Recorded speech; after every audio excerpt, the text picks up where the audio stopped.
It was a normal Sunday night when I was returning from work. Now, you see, I usually work the night shift, but I was feeling quite tired, so I asked my jerk boss if I could go home. Of course, he said no, so I pulled out my fiery 357 extended clipazine and shot him 12 times than per usual. I closed up the gas station and started driving home. When I got to the front of my 2403 bedroom 2 bathroom house, I noticed something unusual. There was a light on in my attic, and trust me when I say I never go in my attic. So I found it quite strange when I'm pulling up in the driveway and I see that bright, glowing light turn into a dark window. Now I know something's up. Of course, I take out my fiery 357 extended clipazine out of the holster, and I lit the flame at the end of the barrel. I slowly open my door and make my way upstairs, rifle in arms. When I reach the top and see the trap door in my attic suddenly slam shut, I holler out the Second Amendment and banshee scream while beating the door with the butt of my gun. On about the sixth hit, I say, the door breaks loose and the ladder falls down. I frantically rush up the ladder with my hand still holding my gun. When I'm finally up, I see the man kicking open that damned window. I shout out the man to stop. He's still going at it, so I shout once more, but it's drowned out by the window breaking from the man's force. In the blink of an eye, he grabs a glass shard and lunges at me on all fours. I aim my rifle at the crazed man and pull the trigger, but I had wasted all my bullets on that boss of mine. The man plunged the broken shard of glass into my side and pierced my skin instantaneously. I pushed the man away with the flaming tip of my gun, which only startles him for a quick second. He gets back up onto his main mission, which has ended my life. I quickly load a single bullet into my gun while he's getting up and fire a point-blank shot into his stomach, going straight through him and the window. He collapses to the attic floor and tells me he didn't want to harm me. He just needed a place to stay, so he would sneak into my house while I was at work and sleep before I would normally return. I told the man I would have been happy to lend him a spare room, if only he had just asked. The man looked down and didn't say anything else. I called the police, and I got treated for my injuries, and the man died on the way to the hospital. The other night, I was walking down the road when all of a sudden, I realized I had forgotten my phone at work. Obviously, I couldn't just leave it there, so I turned back around and started walking back to my place of employment. It'd only been a few minutes since I'd left, so the walk wouldn't be too far, but I remembered a homeless man who had asked me for 5 cents. I didn't have 5 cents to spare, sadly, as I had forgotten my wallet was in my phone, which was in my job.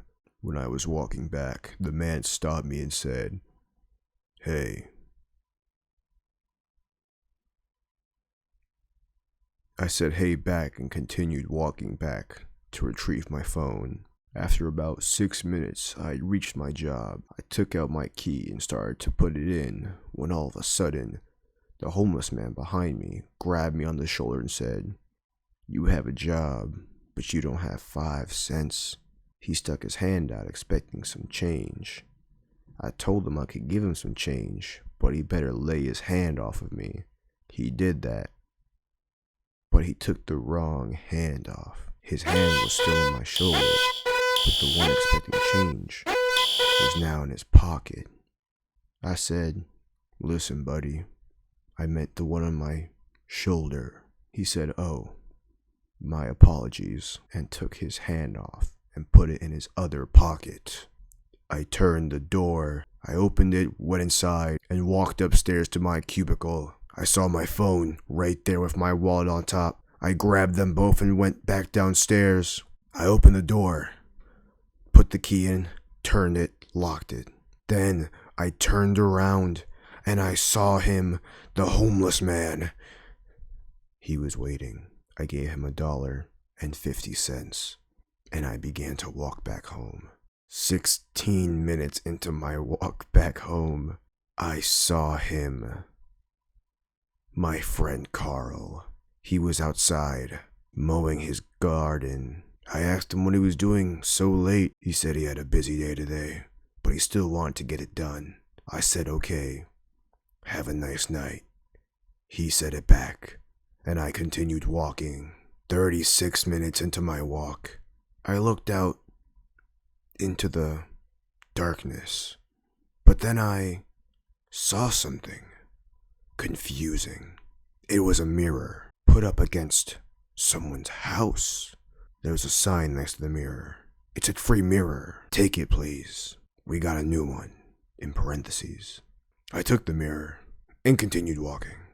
72 hours into my walk, I had finally reached home when I noticed I hadn't given the man $1.50. I gave him $150. I was so angry. I fell to my knees and started screaming, writhing in anger. I love money, and I had given him too much of it. I picked myself up after some time, realizing I was better off forgetting about it. I got up, went into my home, and walked to the 3rd floor and went to bed. I later had a nightmare about giving that man $150. It was the scariest nightmare I've ever had in my life. I love money. And then I woke up the next day, realizing everything was just a dream. I never left to work. It was a Saturday. I never gave that man $150 because it was a dream, a nightmare. After that, everything was okay. If you enjoyed this video, subscribe for more bangers, and look at the videos recommended below. Make sure they're by Spoolmad. If not, don't click on them. Don't click on them. Don't click on them. Don't click on them.